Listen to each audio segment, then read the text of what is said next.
What's up, Hero Stock Nation?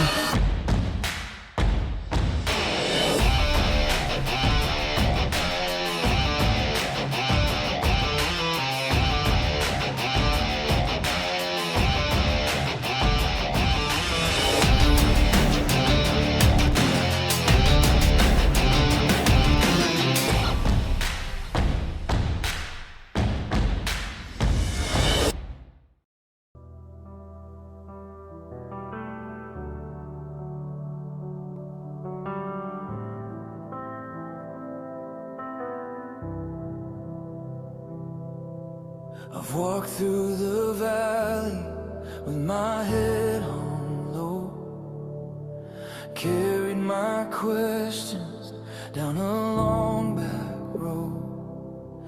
There were nights I believed I was out of your reach, like you couldn't hear me, like you wouldn't see. But even in the cold where my hope felt gone, you were closer than the breath in my lungs. So I won't run, I won't hide. When my world caves in tonight, I know where to go, I know what to do.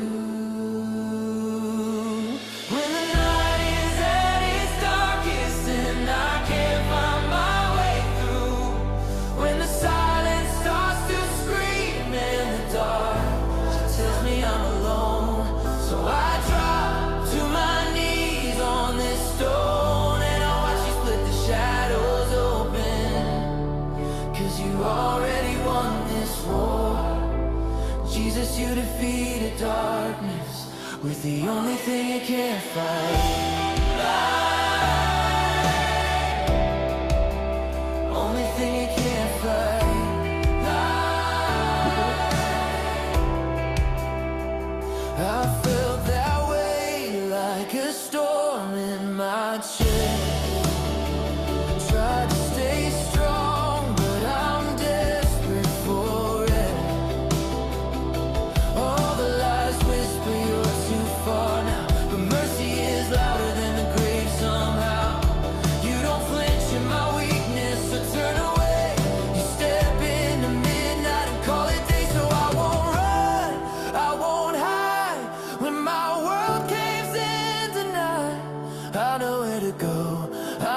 To do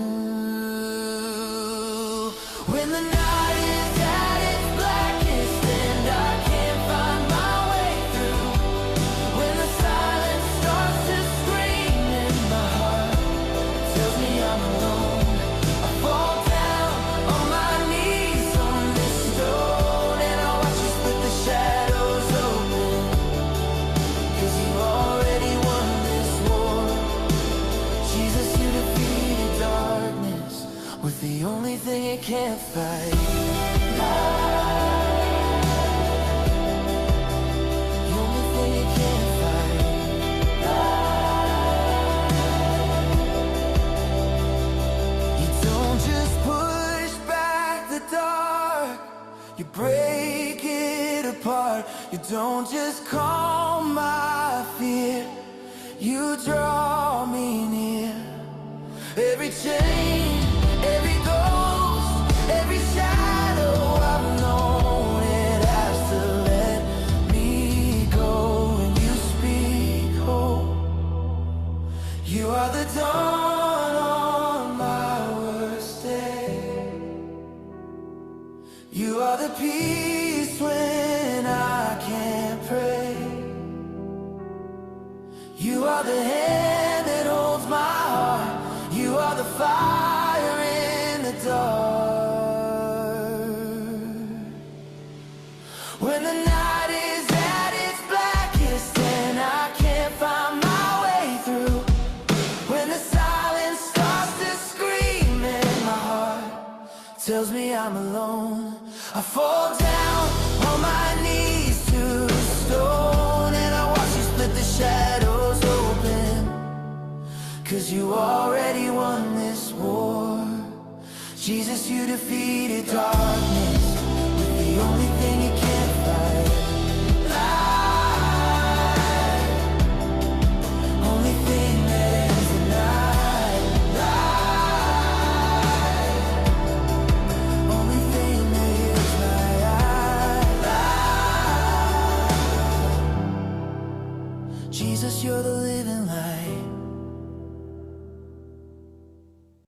What's up, Heroes Talk Nation? Welcome back to the Roundtable where Heroes Talk. Tom Lamog here with Matthew Jones. Hi, Matt. How are you? Tom, it feels like it's been forever, man. What are we doing? Where we been all this time? It sure has been a while. I've had a couple of unfortunate reschedules, but hey, that's how it works. I know, let's see, we had Mike Ponder who had some weather challenges that prevented him from coming on the show with us. We also had Tim Zock, who was planned as well too, and we had some scheduling conflicts there. So we're going to reschedule the two of them for the summer. But we got to get to the elephant in the room, the big announcement with Hero Stock, right? Okay, I don't know if you've been the elephant taking in the room. the elephant in the room. Who's going to be performing at Hero Stock 26? Who's going to be showing up in the way of the vendors and such. But more importantly, probably most importantly, who is going to be over at the writers round? That's exciting news to me, is because I happen to have interviewed at least three of the four. We don't know who the fourth one is yet, but Yeah, three of who's the the guests. fourth? That's what I want to know. Well, Who's let's number we we four? we really should name those artists, those combat veterans who have become songwriters. Number one, the first person that comes to mind is Derek Thompson, and we know and love Derek. He's a USMC veteran. We've had him on the program. We've had some footage of him actually diving off a cliff and telling Yeah, all of yeah, some that. crazy stuff, man. And we also had Anthony Segovia, and Anthony, USMC veteran as well too. He's also going to be gracing us with his music as well too. We had him here at the round table. And who was Yeah, the just third? recently, Yeah, who was that third person? the Oh. third. I mean, I don't know. I think his initials are MJ. I think his Yeah, name is yeah, no, MJ. it's me. You. I got lucky enough I this. heard you were like, Yeah. yeah, so likely to do that. You must be excited. I am. I am excited. I love writing music and I love telling stories. And this is an opportunity for me to get up there and do a bit of both and kind of, show people, kind of the music behind the man. So it's an interesting opportunity. I'm excited to play with Anthony and Derek. And Yeah. And who who's is number number four? four?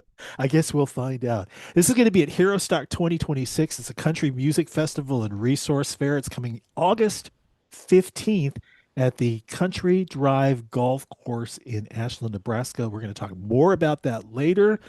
But right now, it's time to get to the business at hand. Today's guest has lived a life defined by resilience and reinvention, from serving in the United States Marine Corps after 9/11, facing life changing injuries in combat, to overcoming personal struggles and finding purpose through music and creativity. His journey is one of perseverance and transformation. Please welcome our guest tonight, Buddy Lee Dobberteen, to the roundtable. Buddy, how are you, my friend? I'm doing great. Just living the dream, living the dream. Just thank you so much for having me. This is a big honor. Well, it's great to have you. It's been quite interesting finding out who you are. First of all, we Mhm. know that you have a number of connections here through music, and one, of Mhm. course, being Shannon Book, and Shannon is like our first interview here at the roundtable, Oh, and a good Doc. friend of Hero Stock as well too. And we saw, yeah, in the research that I was doing, it's kind of like, oh, he's actually shaking hands. He's kissing the top of Shannon's head. So, Yeah, he's like and one of my best friends. He's my brother. oh my goodness. I mean, the research that I remember from the last couple of weeks, not only a talented musician, and it shows with this opening song, just one of many songs. Mhm. You're a storyteller and a songwriter. You've dabbled in professional sound engineering, and most recently, a game developer. And Yeah, I started developing games. very, very interesting stuff here. And I know Tom, I that gotta I gotta interrupt you. You can be my buddy because everything we just talked about right here is everything that I'm interested in. All No, right, so yeah, you're gonna be my buddy. that's awesome. Let's, you know, man, hey, we got a lot to cover, obviously. So if you strap yourself in, buddy, and let's first of all start off with the motivation behind writing this song that we played for everyone called Light. Well, I've always been a mental health, you know, I'm an abuse survivor as a kid. Every kind of abuse you could think, sexual, mental, physical abuse. I was abandoned as a child, and pretty much my parents just kind of gave up. And when I got out of the Marine Corps, I just, fell apart, and I'd started doing some prison ministry, and I was sitting in a room, and I decided I was going to kill myself on the way home. I was going to pull over and shoot myself, and um, this pastor come up. His name is Brian Hannis, and he had said, buddy, I don't know why, but God's telling me to tell you something that the only thing that's ever going to defeat the darkness is the light, and Jesus is the dawn of your worst day. Yeah. And that stuck with me, and I wrote that down on a phone app. And we didn't go to that church for several years. I'd gone to a different church, and then we started going to that church. And first time we walked in the door, there's O'Brien preaching, and I remember what he said. And I looked through my phone, and up popped a message from like 12 years earlier, in the in the notes, like those old Yeah. notes you can find. And I'd found that lyric, and I sat there right during church. I should have been paying attention, but I wrote that song. And then I came home, wrote like 90% of it. I came home, and I started noodling on the guitar and then messing around. And through some programs, I was able to knock that out pretty quick. Not a guitar in that song, but there is some beautiful Hmm. voice work. Hmm. The lyrics themselves, as they come up on the screen, Hmm. um, very captivating. Can you talk about how is it that you were able to pull together these lyrics with all of these different emotions that are on your mind? It Um, was so tough because, like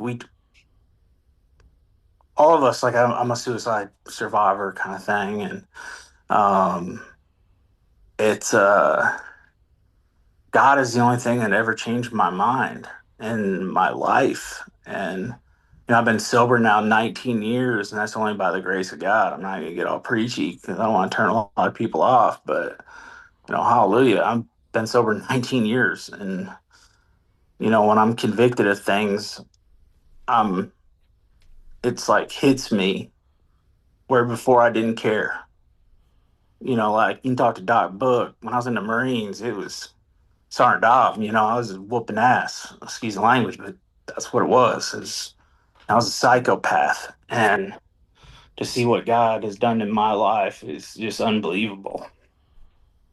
Do you feel like maybe, like you had mentioned, kind of, the things you had experienced as a kid? Do you think that was kind of the driving force that pushed you towards the military, like some form of discipline? And Absolutely, absolutely. I needed discipline. I was an alcoholic and electrician, and I was fighting all over the Midwest boxing. And one day I was driving down the road coming down home from Detroit, and at that time I was living in Michigan, and I saw a USMC sign on the road, and my brother-in-law was a recruiter at a Jackson, Michigan recruiting office. And I originally was going to pull in, and I didn't know if I was going to join the Army or Marines or what. I just knew I was going to join something that day, and I pulled in, and I was like, I'm gonna be a Marine. you're just like, I'm going for big air. Yeah, I'm gonna do it. I want to be, I want to, I mean, everybody wanted to be a sniper. I joined September 10th, 2001. Mm-hmm. I joined the day before 9/11. oh, Um, and I went in infantry. I was going to be reservist recon. Back then, you could, you know, sign up for a reservist recon unit. And then if you didn't make a reconnaissance unit, they'd send you to like a grunt battalion. So I was like, hey, I'll try to be a recon Marine, and signed up, went to basic training, MCRD, California. And during SOI, I told my parents, I said, hey, I'm not going to be a reservist. This first sergeant came out and he's like, hey, man, you should be a raider. And I was like, what is a raider? Like, he's like, yeah, man, you can go to a boat company. I think, like you could be a scout swimmer, salt climber. This is pre-MARSOC, like 2 years before MARSOC even spun up. That's what I did. I went to a boat company, became a boat raider, as they say, alpha raider. Was it kind of Uh, like that throughout the time that you served, where maybe you thought like, yeah, maybe I'm good, maybe I'll get out, and they go, well, you could be this, and you go, what's that? And they go, oh, it's this, and then you're like, yeah, I'll do that. Kind of. I went to boot camp. I was only in for 5 years, but I did 3 combat tours, and I got hurt. I got jacked up on my first, deployment. And on the way back, they said, we're taking volunteers to go back to pull out the army. And went back for a little bit. Um, then I was a platoon sergeant or one of the sergeants with PSD and was with 3-1 in Haditha, Iraq. They said, that whole incident. So I went with Yeah, 3-1 to Haditha in 2006, 2005, 2006. I lost my best friend, one of my best friends on the day I got promoted to sergeant. He took my patrol and yeah, you can't carry that, bud. That's not you. yeah, Yeah, yeah, yeah. Like you said at the beginning, the only thing that defeats darkness is light, and the only thing that lights a fire to defeat that is Jesus Christ. So you're in good hands, man. absolutely. Yeah, absolutely. So after you got back, was this your first tour to Iraq, or was this a little later on? My third. Was this your third? The first one I went with Shannon Book. My first, first I think second we went with Shannon. So So you and Shannon, you guys have been friends ever since then. his corpsman that he trained saved my life. I was bleeding to death, and they saved my life. I mean, they they stitched me up, Humpty Dumpty, back together again, and got me medevac. So Yeah, yeah, he's been my buddy since 2001. I mean, or 2002, early 2002, real early. The unit had just gotten back from um, whatever deployment before Iraq and Afghanistan. They had just gotten back, and me and Doc joined the unit. Wow. okay. I don't think he ever shared that story with us in the conversation we've had, but he's known so many people and he's affected so many lives as well.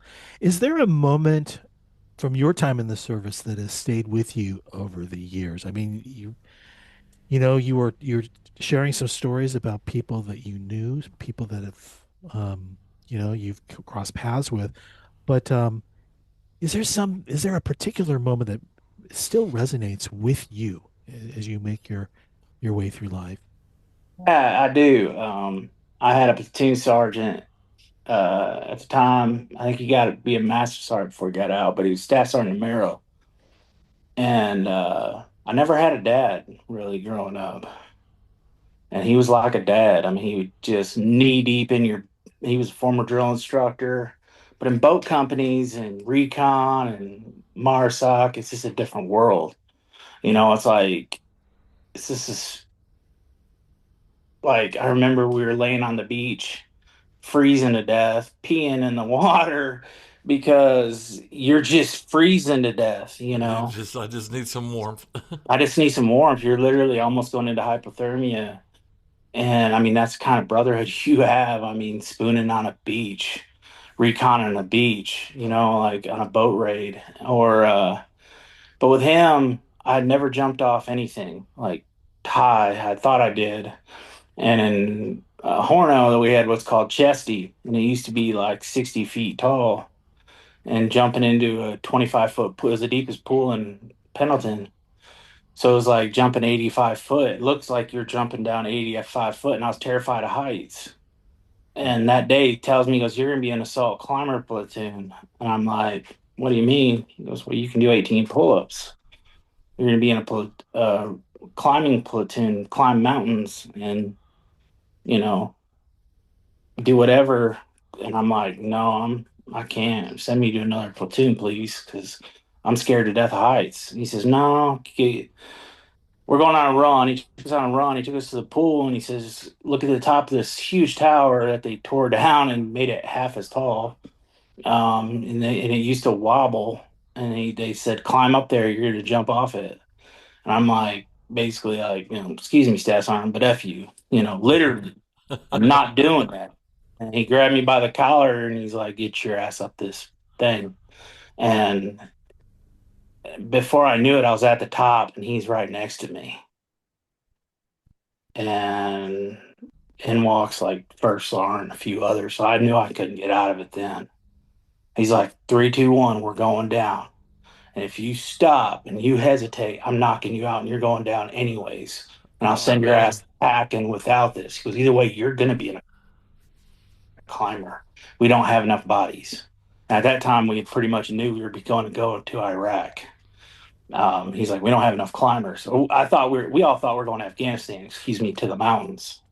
And we had heard, Lance Corporal Underground, that they were going to do climbing missions because we did work with special operations a lot of times over there. Like everything we did, we worked with either force or battalion or, you know, Yeah, um, in support of some other kind of element of the battlefield. Yeah. so we go there and next thing you know, it's three, two, one. We jumped off the cliff together and everything we did together. When I got shot, um, he was there and, you know, he was there. And, I kicked in the first door in Iraq for my battalion and busted out a glass door, coming the inside, and stuff happened. And he was there right beside me. He was leading it from the front. He led our battalion from the front, or our Fox Company 2-1. He led from the front. Staff Sergeant DeMero did, or Gunny DeMero and Mass Sergeant, whatever that. Chris DeMero led it from the front. And we still talk quite a bit. Now I still talk to all the officers, and Friday I'm meeting up with our first sergeant major. We're going, and he's taking me to lunch. I mean, that's just the Nice. relationships we have. That's awesome. Would you say that the esprit de corps and kind of the camaraderie that you found in the military is something that it's definitely worth holding on to even when you don't serve anymore. You know. Absolutely. I remember my guys from 3-1 got me my 100%. One of the guys from my 3-1, and I was with Recon for a little bit, and I was with him there, and got he helped me get my 100%. Willie Buell, battalion commander, helped me get 100%. Now, did you Um, have a lot of challenges with that, like most veterans? I don't want to say most veterans and speaking kind of overgeneralizing terms, but there are a few veterans who have a lot of trouble when it comes to claims. I didn't have any problems. I mean, my None. claims were really open. Gunshot wounds. We lost about 30 Marines in the 3 units I was with. We lost about 30 Marines in my platoons or, Yeah. company. So, I mean, they Yeah. just instantly, and then I had, three suicide attempts, spent a month in the hospital. So, um, and I spent 10 months learning to walk again. So, I didn't have any problems. I mean, I got 90%. They gave me 100% unemployability right off the bat. And then this other Tim Diamond was like, "Hey man, you need to apply for 100% in case they ever swip that, unemployability out from under your feet." And because of him, I'm going back to college right now doing game development. Because of Tim Diamond, I'm going to game development. And one of our staff NCOs at my unit, 3rd Battalion, 1st Marines, Balls of the Corps, baby. I mean, he helped change my life. him and Willie Buell and Sergeant Major Sachs talked me into going to a treatment center for PTSD after my last suicide attempt. And I'm here and I don't have suicide attempts anymore. I don't have the suicide since for right now, I'm 2 years free since I've gotten all this help from having suicidal treatment. If you're out there and you're feeling like you're suicidal, don't be a puss. Go get some help. It's okay. Excuse the language, but it's okay to get help. I think you're more of a sissy if you don't get help. If you're killing yourself because you can't handle the pain anymore, trust me, I get it. But you don't have to feel the pain anymore. You can pass that burden on. You can let that burden go and you're not weak. You're okay. You can handle that burden like handing a baton it's like handing it to a counselor. That's how they described it to me. And my counselor worked with me. I got like, Doc, I don't think Doc will care I share this. I got him in touch with the counselor he sees today. I saw him in a dark place. I told him about her. He did all the work. I didn't do anything. I just, here's a number, call. Buddy a few times. Buddy bothered. Hey, did you call, Jamie and Jamie Howard? Yeah. And he did. And he did all the work, man. And look at the life he's living right now. Yeah. I mean, look at the life I'm living right now. There's freedom in Jesus, but there's also freedom in getting help. Absolutely. It's out there. There's hero stock. There's everybody out there. Every time I come on one of these podcasts, I tell the same story just because I'm like, hey, there's help out there, but you have to want it. Yeah. I think that's probably the hardest thing is that, kind of thinking that we fall victim to the stigma and that what we think, makes us weak cripples us and keeps us there, but like you said in your music, light is the only thing that defeats darkness. So my question would be, is this a message that you're trying to incorporate in the music that you produce and the activities that you're involved with, like video games? Is this what the message you're trying to push, like, kind of the hope beyond the storm? Absolutely. I wrote a song that we're going to play later called Resurrection Road. And when you listen to this song, I wrote this with Dustin Welch, literally Dustin Welch. Kevin Welch wrote Millionaire for Chris Stapleton. This is back when I was in my darkest. I still drank. And I was at a veteran organization called Soldier Songs and Voices. Like first or second, I was the first veteran ever with Soldier Songs and Voices. First guy ever to sign up, I was the guy. And Dustin Welch was leading it then. And we're at a retreat, and he goes, yeah, man, like, he was just talking, and I just listened to what he talked, and I wrote it down. And that's why I was like, dude, you co-wrote this song. He's like, no, I didn't. I just said Resurrection Road. He's like, he wasn't a Christian, but he had the Christian message. So I was like, Yeah. that's what I did. That's like one of the songs I wrote. I do have to say, Light has got that very kind of new age worship feel to it where, you really feel like you're just on fire for Jesus and nothing can stop you. So yeah, man, I'm excited to listen to Resurrection Road for sure. Well, let's do that right now.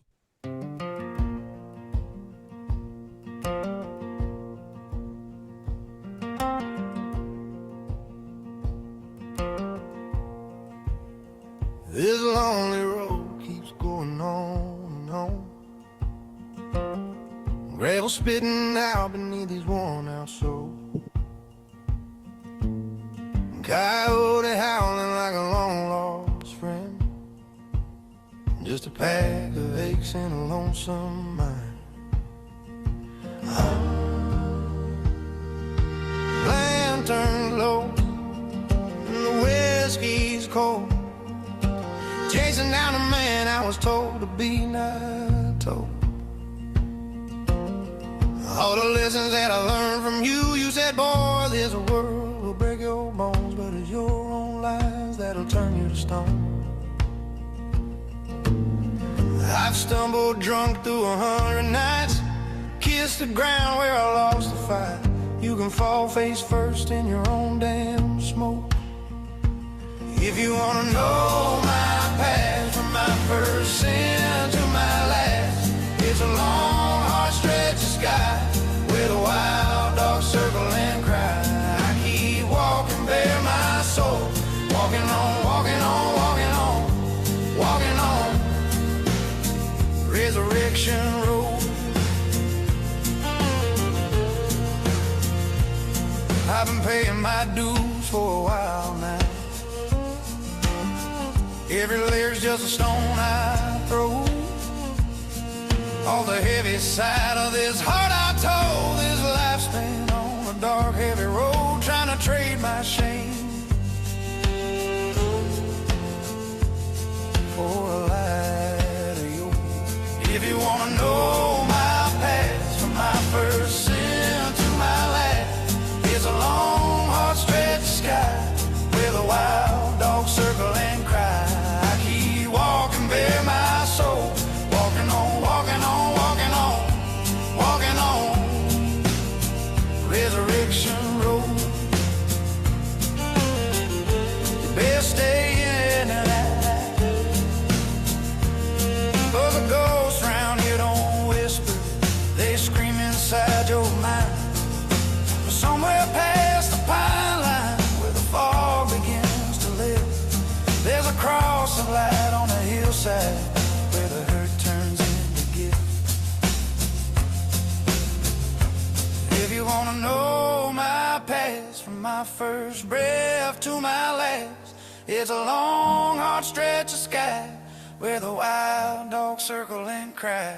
I keep walking bare my soul, walking on, walking on, walking on, walking on Resurrection Road. Yeah, I'm walking on, walking on, walking on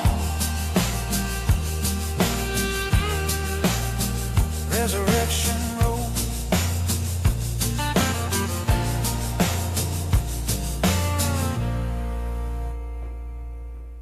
Oh my God, I love it. Talk I about love it. fire. Absolutely love it. My goodness, buddy. Buddy, I think the reason I love it so much is because you're doing the same things that I'm trying to do with mine, right? I'm trying to, spread that message that, we can always be a beacon of hope instead of a lightning rod of hate, So to hear these lyrics coming out, I'm just like, yes, like I can get behind these any day. So great job, brother. So much. It's Yeah. inspiring, just to actually see just the lyrics come across the screen. It's like this is a uplifting, and it's like, oh my goodness, embracing life, right? Looking forward. Yeah. Man, I just I got tired of the beer drinking, honky tonk, and I'll write them. Write them as good as I'm anybody writing one out right there. now. yeah. But it's like I had to come to a conclusion in my life where I said, what is the message am I throwing it? Because there's a parable of the seeds, and I just keep thinking I'm throwing seeds out there. What seed do I want somebody to receive? Do I want them to get good seed, or do I want them to get a seed where cheating drinking song? I mean, I'm not saying I don't like them songs, but I'm just saying, like, for me and me personally, I had to come to that conclusion. I will not write a cheating song. I had to say that from the beginning. I'll never cheat on my wife. I mean, Lord willing, I never will cheat on my wife. I mean, I don't want to say that and then something happens crazy and I end up falling into sin. But Lord willing, I never want to cheat on my wife. I don't want to go back to drinking. I don't want to go do these things. And I said, what if I start writing good music that uplifts? Mhm. And I just sat there and prayed one day, and then it's like those lyrics started flowing through me, and I was like, okay, you know, um, I've written last year. I wrote 300 songs. This year, I'm already at Not many, only about 40. But What? um, Only about 40? Brother, I don't even have 40 originals that I've written. I Okay. got about 3,000 originals. Okay. Well, let me I'm ask you this. just, I'm going to Let me sell let my me ask stuff. you We're this. done. When no. it when you Some people write define, every day, and some people, like they write good ones, I guess. I want you to define song though. Okay. I mean, is a song like three or four uh verses of a lyric, or is it there's a Mm. melody in my head? I mean, what do There's you songs, man, these are like like songs like what we just what you like hear. yeah. Because now we have so many different tools. And I'm not talking going to like Chat GPT and saying, "Hey, write me a song for this." That's not writing a song, people. No. That's Right, right. but what I'll do is I'll like make the melody, Mhm. I'll write the song because like I'm so hyperactive. Like I've written 4 books in 3 years, 4 years. Well, one book took me 10 years, and then from there I broke it down into like 4 books. So I guess it took 10 years. I shouldn't say Wow, I that. don't think I So came we're going to, across that in your bio. yeah, we're going to And you add can Google author. that, Buddy Lee Dobberteen. And Okay. I wrote the book The Sword of Autumn, which is my video games based off one of my video games. Road from Horno is a game. I took the Book of Acts and turned it into a first person shooter Okay. because I want to Okay. make games Mhm. and music that kick ass, but yet still proclaim the gospel. Mhm. Yeah. That's And who I don't you are, believe right? we have to just go out there and beat somebody over the head with a Bible to present a good message. And I'm Mhm. also saying we don't need to go out there and be lukewarm either. Mhm. You Well, can be Yeah. hot that and I on think fire. I like to But believe that that is probably driven by like record companies and hmm executives. This is what sells, and what you're hmm talking about, it's just too authentic, and it hmm doesn't sell. And I remember that being an issue when the music industry started to sound like everything else that's out hmm there, a formula. So kudos to you, buddy. For sure. Yeah. I mean, you really, um, so you're taking and you're shifting the message. There's so much of this kind of greed that's depicted in the music that we hear today. It's money, it's there is. fame, it's Yeah, I believe that. notoriety, it's big houses. It's the Super Bowl. Show. It's all this. Hey, look at me. You hmm know, and it's like let's change the message. Let's say, hey, uh, promote some positivity over here. Mhm. And Some I think Nashville's doing that a little bit. I mean, with Brandon Lake and Jelly Roll. And do I think they're living authentic lives? No comment. That's all I'm going to say. But do I think guys like Brandon Lake who are going around and collaborating with all these country guys? Amen. I mean, the thing is if that message hits one person, who cares what the original author is doing? Because that isn't their message anyways. The original author, it, anyone that says I am okay, I may write these songs, but they ain't my songs. They're God's. yeah, So I, I sit there and think of stuff, and I try to spin my ideas on songs, and I write every day. I write every day, 7 days a week. I'm penning something. I don't always finish it, but I finish it about 80% of the time because it's easy for me to come up with a melody. And the hardest part for me now is my melodies are starting to sound all the same. So I'll go back 5 or 6 songs, or I don't know, 10 songs, and I'll go. I got to rewrite this. Um, the thing is sometimes we're too critical on ourselves. You go to Nashville, and I learned this from Skip Black, and write it, digest it, fix it, and forget it. Move on to the next one because I'm already 4 songs down the road. I knew a guy in Nashville that wrote 375 songs a year. My friend David Lee, he wrote 280 songs a year with full demos. dang. And that's before Suno days. See, I don't know. Have you ever found it hard to kind of just let go of one to start anew? I think that's one of the things I struggle with. I have, Resurrection about Road took me 10 years. That song you heard, Resurrection Road, took me 10 years. why Um, do you think that one took you so long? because I kept trying to be commercial with it, and Okay. I was telling somebody else's story, and I started writing it. I stopped, wrote it. I've rewritten that song probably 40 times. And I called Dustin Welch, and he had told me some things that wasn't pleasing to my ear that happened in his life, unfortunately. And Dustin's my brother. So if somebody messes with my brother, it's like messing with me. We'll just leave it at that. And I come back and I said, I'm going to tell the story that I originally started because I start thinking in my head commercial, commercial, commercial, commercial. Can I get this song cut? Can I get this song cut? And on that song, I didn't try to think about getting it cut. I just told the story. And that was it. Yeah. And I sat down one afternoon, and if you know my sins, from my first sin to my last, it's a long, lonesome road. It's a long, lonesome road. It's a long uh, field to hoe.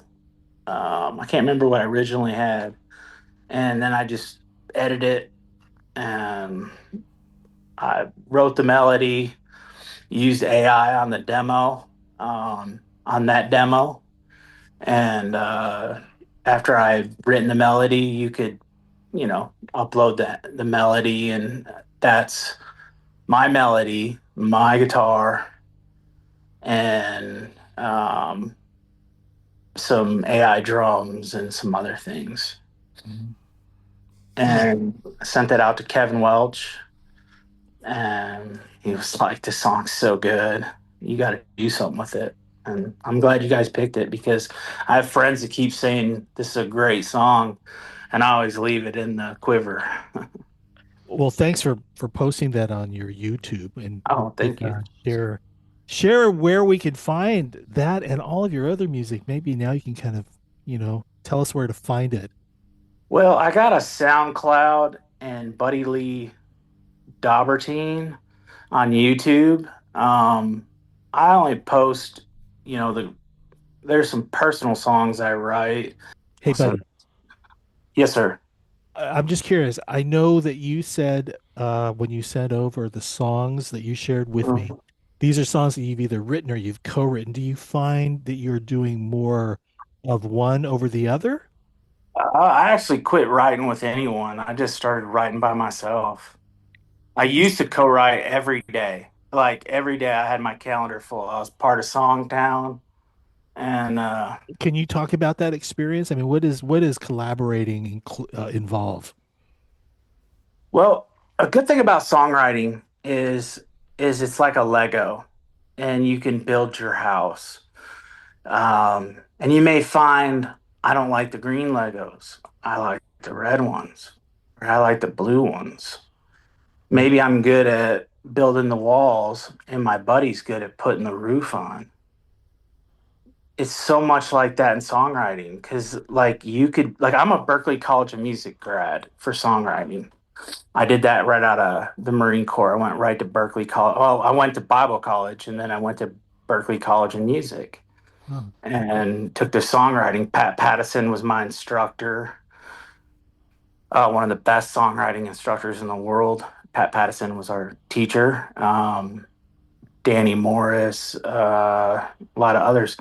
But in there, I learned to write every day. It's a habit. It becomes a habit, I guess. You know, for me, it became a habit, and it's a way I can get stuff out every day. And for years, I spent like 2 years where I wrote like maybe 5 songs. This is like 10, 15 years ago. mm. And it's hard to believe I'm saying it's that long ago, but I'd given up on music and I was like, you know what? I just think I'm not going to do this anymore. Yeah. And one day I had a buddy called Dustin Welch again. say, "Why aren't you writing songs anymore?" And coming over and rewriting songs. And I was like, well, because I'm just tired of life, dude. And he's like, write songs or I'm gonna kick your ass. There's little old Dusty telling me he's gonna kick my ass. I'm 6'2". I'm about as tall big as Shannon. Me and Shannon are about the same size. So, um, there you go. I mean, and I'm like, Dusty, what are you telling me that for? He goes, because you're just such a good writer and I love your music. And I used to think I wasn't good enough. I went to Nashville and I sat down with Trey Bruce, wrote Three Wooden Cross, one of the guys that wrote Three Wooden Crosses and a bunch of other songs. And Trey's like, buddy, I just don't think you have it. You should go to, and I was devastated. Mhm. And I don't take failure well. So I went home and I'm that kid that's like OCD. You say you can't do something, I say I'm going to do it, and I'm going to do it. And I said I wanted to get some cuts, so I started writing songs like madman, and I just haven't stopped. I have stopped a few times, I guess, but I, in overall, totally, I haven't just given it up. Yeah, good. This isn't something that the Marine Corps drilled into you, is it? No, no, this was my daddy. My grandfather had polio, and I watched him roof a house one year. He had polio. He didn't have any leg. He couldn't use his legs. So um, my daddy said, "You will not quit." Hmm. Wasn't allowed to quit anything as a kid. Like you work until your hands bled. And when I got in the Marine Corps, I could only do two pull-ups. I left boot camp doing 18. I mean, I just have a work ethic and I don't quit. Uh, Well, good. Not That's the a. smartest. I've never been the fastest. Obviously, I'm not the best looking. I got a voice for radio, not a face. I just use the beard to cover it up. That's awesome. You've certainly have made your inroads with music, Mhm. songwriting. Obviously, you're a book author. Mhm. Um, you've left an impression with those you served with, Mhm. and then you decided that it was time to explore audio engineering. That came up on your Yes. bio. Yeah, Maybe I you can kind love of audio engineering. I love it. The was that the room I'm natural sitting in, progression? Was that I the gave natural it up, progression from but writing? You were done with writing, you're done with music. I'm going to go ahead and sit behind the controls now. How does something like that happen? Is it just, necessity. I couldn't afford. My first record was $30,000, and I Oh said my. I'm gonna What? Say record that again. $30,000. Um, well, I had Jamie Oldacre do a record. It cost us $30,000. Um, what does that That's what does just that include? absolutely Can you crazy. itemize that for us? I Yeah. had Gene Elders from Alan Jackson, George Strait's band.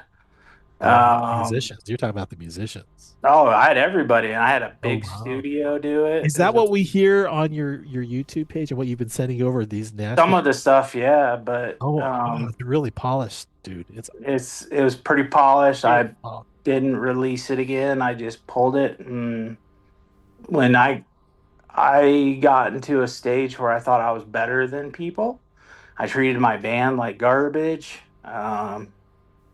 Oh, you do the usual musician route. Oh yeah, I Yeah, did. I get I it. jumped in head first. I was with the biggest guys in the business. I mean, I Uh, got to do a couple shows with like 38 Special, Leonard Skinner, with Jamie. I mean, these are with Jamie Oldacre. He's literally Eric Clapton's drummer, founded Brooks and Dunn, um, put together one of the original writers of Turn the Page. I mean, oh boy. Bob Seger, Eric Clapton, he's in Tulsa's Music Hall of Fame.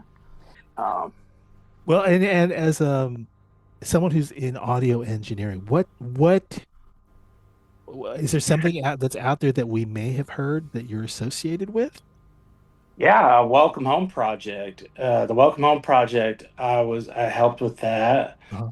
Um, And you get to sit behind the controls and you get to go ahead and I mix got to them. help a little bit, yeah. And then stuff that I've mastered and mixed, I can send in, but I've done a lot of uh engineering. Like everything I've sent to you guys, I've mixed. What So would you say is probably the most challenging thing about mixing and mastering your own work? Like what's a good pro tip, right, for someone out there trying to do it themselves?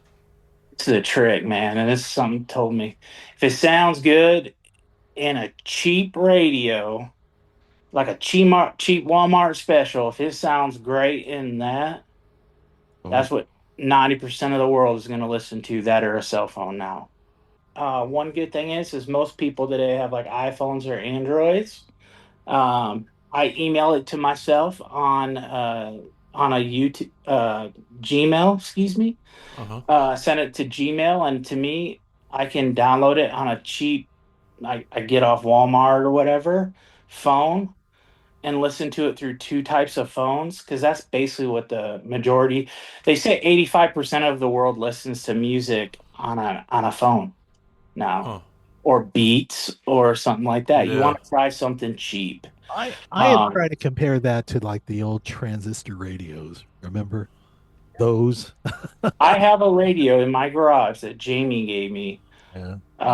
I also have a record player that was Eric's, but that little radio, people say, "Why do you use this piece of crap?" I'm like, when I mix records, I use this because it translates to a car. It translates this. It's got to be transferable because if you just have it, and the thing is like with uh, iTunes, it's so lossless. Music has lost its life. If you listen to the record Asia or whatever, or Steely Steely Dan. Dan, Yeah. you Oh listen to like God. Steely Dan. My Which version? mentor is The are you talking about the CD version or the LP version? The vinyl version. CD. Listen to how clear that sounds. Then go download an MP3. Oh. Here, I'm going to tell you about an experiment I just did recently. All right. So in my truck, my F-150, I have a CD player. It's a 2018 F-150. Never played a CD on it. Only my iPod, my iTunes. And decided I'm going to go ahead and throw a CD in. I grab out Layla, all the assorted love songs. For the first time, I played that disc and cannot tell you how different, how much better it sounded than what was coming out of my iPhone. I was blown away. I thought, I'm going to go back to my old CDs and use that in my truck. It made such a I didn't think it was going to be so different, but it is so much more dynamic for some reason. It What do you it say about that, Mr. Audio Engineer? it is, man. Like because for instance, a CD is 48.8 whatever K, and an MP3 is Oh. like gets compressed to death Is that what in real iTunes is life. sending over as MP3? Is that, I don't know. I don't even, oh, is it? Oh, It has so yeah. much loss and over compression. So when you compress it and you send it over, it's compressed again. So Oh, it's double compressed. oh, So my buddy Vance Powell, who does all of Chris Stapleton's Taylor Swift, Vance told me one time we got to go sit down with him and we're having him listening to our records and we're chilling out. And he's telling us how he did Stapleton and Stapleton singing into Mike and working with Taylor and Jack White and all these guys. And I'm just mind blown. Like I'm never gonna work with anybody. you You know, know, I've worked with like Dustin Welch, um, I've helped run sound for like Randy Rogers and Wade Bowen and um, Cross Canadian Ragweed. Um, I played with those guys. I played with Josh Abbott, Chris Stapleton. I played with Chris Stapleton and Casey Musgraves. I played with both of them. with the arrival of all of these do-it-yourself recordings, home studios, and all that, it's become much more accessible to become, you know, Yeah. it, well, you can call yourself a sound guy or an audio engineer or a sound mixer or whatever. Perhaps you can kind of give us some, I don't know, the top advice is to what people setting realistic expectations. If you think you're going to do it all, probably you're thinking you're yeah, big expectations. Truth is, a lot of times we have to look. I'm not the greatest vocalist and I'm not the best guitar player. And I just, the best thing in life, I think, is to be real. Just be real. If you're not the greatest, you're gonna know if you're playing, if you're, reality. And I know a lot of guys that play and they're like, I'm absolutely crap. And you hear it, you're like, Yeah. I'm putting my guitar away. I've Yeah. heard, just be real. Have a few friends. Reach out some friends. Say, hey, would you listen? Give me your feedback. And I'm not just saying like the people that like you. I like people, honestly, that are more critique-ish with my songs. A guy in here, I'm going to say, it's one of my favorite co-writers is Jonathan Helfind. That guy will straight tell you with every song, like, hey, man, you should have done this. You should have done that. I love that from him because I know he's seasoned. Yeah. He's a seasoned musician. He's a seasoned engineer. Um, Amazing guy. He's one of my heroes because he'll give somebody honest feedback. There's Facebook there's groups everywhere that you can join that will just give you feedback. And that honest feedback really is crucial for, artists that are either doing this independently or they're doing it with a band. Maybe they're Yeah. not inside the stereotypical music industry Mhm. sound.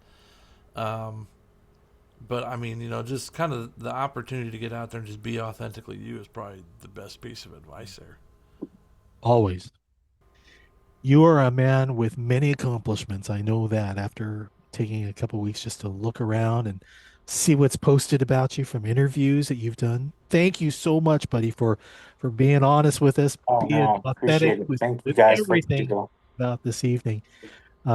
We got to have you back for sure because we didn't even get to talk about your entry into the gaming development. Well, this is Yeah. all about God's ultimately in control and he's driving the bus. So he led where we wanted to go, guys. That's all we can do. Yeah. All right. Absolutely. We're going to leave everyone with one more song, Bar Lights. You've been listening to the Roundtable where Heroes Talk, and you can find our interviews on YouTube, Facebook, Amazon Music, Spotify, Apple Podcasts, and through the Hero Stock Nation podcast network. Be sure to stop by our website, herostock.org, for more information about this year's Country Music Festival and Resource Fair. It's happening on August 15th. For our veterans, there's no cost to attend. Until next time, for Matt Jones, I'm Tom Lamog.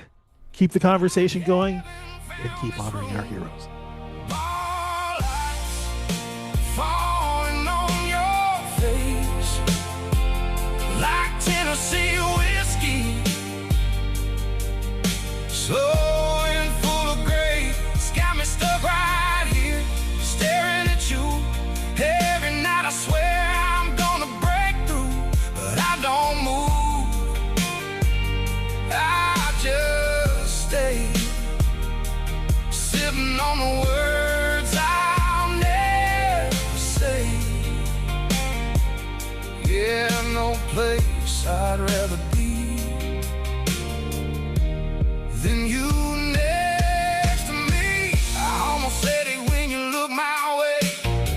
Had it lined up, let it fade away. I could walk right up, change everything, but I'm scared of what that might bring. Bar lights dancing on your face, and I thank God I got to see your grace. Even if I never make my move, I've been right here loving you. Yeah, I sit right here night to night underneath that neon light. Ain't no place I'd rather be than you.